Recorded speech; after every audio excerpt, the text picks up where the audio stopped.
Boys, you better believe I'm coming on here hyped today. Manchester United 2, Manchester City 0. And when I say that scoreline completely flatters Manchester City, it does. Because if you come out of that ground, you come off watching it on TV, if you'd have turned around and said that was a 4-5, 6-0 game, genuinely, no qualms about it. Manchester United created enough chances for that to be a much bigger scoreline. And the Mason Mount goal at the end, I don't know why that's ruled off. I am delighted with that.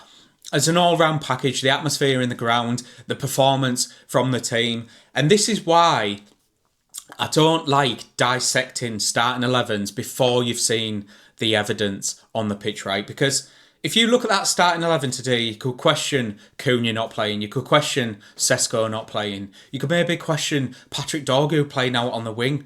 But to a man, everyone was superb today, right?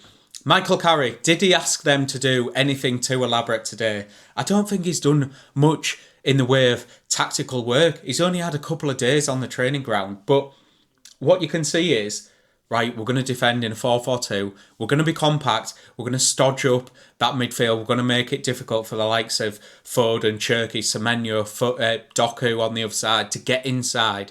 So their only real option was to go down the outsides, and the fullbacks defended with intensity. Dorgu and Ahmad came and worked back to make sure that their fullbacks couldn't progress the ball. And then you're left with Rodri stood in the middle, who I thought looked really rusty today. And Haaland stood there, marked by Maguire, marked by Martinez, very, very solid, and we box defended perfectly. And then when we're on the ball, what were we doing, right?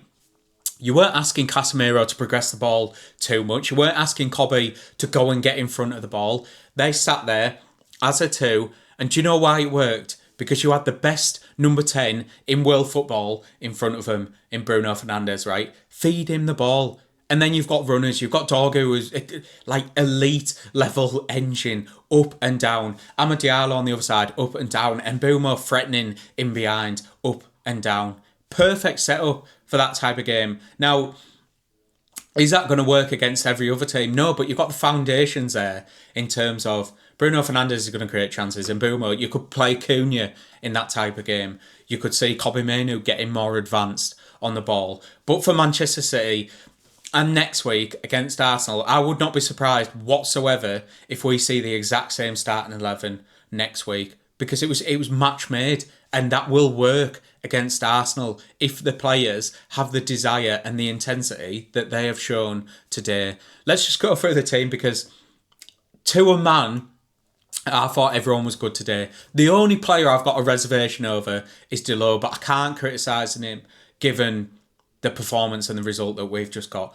Martinez and Harry Maguire mopped up everything. Luke Shaw, steady, tidy, calm on the ball. He also left one in on Rodri early on in the game, which I love. I want to see that in a derby. I just do. The midfield, like I say, Casemiro, Mainoo, understood the assignment today, didn't they? Keep it simple, keep it ticking over. When you get an opportunity to thread it through to Bruno Fernandes, play that ball. Carrick-esque balls through the middle. Nothing in terms of 40, 50, 60 yard passes. It was nice 10, 15 yard passes into Bruno Fernandes' feet. And then what is the instruction from that point? Bruno turn, and Mbeumo, Dorgu, Ahmad, get on your bikes and run in behind. Because you look at that Man City back lineup and you say, right, maybe we have to respect Semenyo. You respect the front line in its entirety, don't you? Haaland, Doku, blah, blah, blah. But that back line, there's no need to respect that. You've got Kuzanov, a young lad. You've got Rico Lewis, who I don't think is very good. The other lad at centre-half, I can't remember his name, but why are we respecting that? And we didn't. We pressed them. We ran in behind them. We ran them completely ragged today. And it was exceptional. Bruno Fernandes, I thought, was just back to what you want him to be. Getting on the ball in the pockets you want him to be, creating chances, taking risks. Yes, they didn't all come off, but you can see it's a fundamental to Manchester United that he plays well and he creates chances.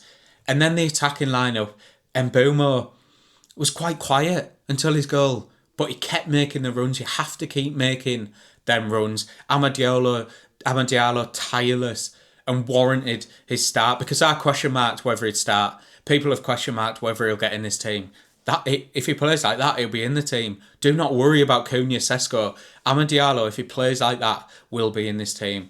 And likewise for Patrick Dorgu, because you're looking at Dorgu earlier on in the season and you're saying, what is this lad? Because he's not quite a fullback. He's not really good enough as a wing back and your sole outlet. But as a winger, weirdly, he's very effective. Very effective. And he's not going to get like elite level numbers because he's not that type of player. And I don't think he should play in every single game. When we've got a lower league team at home, I don't think he should necessarily play. But in them big games or later on in the games, in terms of just bringing energy and being an outlet, he's that. Running behind, tireless work. He doubled up with Luke Shaw to make so that Semenyo on that side, Cherky when he came on, completely nullified him. And people criticise him on the ball, and he's rash at times, isn't he? But he also saw glimpses of quality from today. Some of the crosses, some of the passes, some of his off-the-ball movement I thought was very, very good. And it's a perfect start for Michael Carrick at United to get that new manager bounce, and that we haven't had that over the last couple of years. We haven't really got that bounce. That is definitely a bounce. That's not a scrappy 1-0 win. That is a complete demolition of one of the top sides in the league, right? If you bounce into that Arsenal game next week and you get anything out of that, you could lose that game now and we'd probably say, right, 3 points out of them 2 games, you're absolutely over the moon with that. If you go and get 4 points, if you go and get 6 points from that, that is a hell of a start, by the way. And then that carries you into them next games. And if you just play with the fundamentals, don't change too much, don't get too complex with systems, patterns, all that type of stuff. Play a back four, defending a 4-4-2, transition quickly. Against the lower league teams, you can play a bit more progressive, a bit more expansive, and you will get results because Manchester United have some of the best players in the league. Yes, there have the limitations in Delors, you could say Shaw, Maguire, whoever it might be, Casemiro's mobility, but we've also got quality in the front line, and that should be enough to get Manchester United up this league. And I am over the moon with that. What a performance, what a day, and what a start to the rest of the week. And yeah, over the moon. Get down in the comments, let me know what you thought of the result. Let me know what you think, where that stands us in terms of European qualification, where we should go next week. Do you think we should change it up against Arsenal? And also drop a follow. This is a brand new YouTube channel. And what a start. What a start, boys. I'm delighted. I will see you in the next one.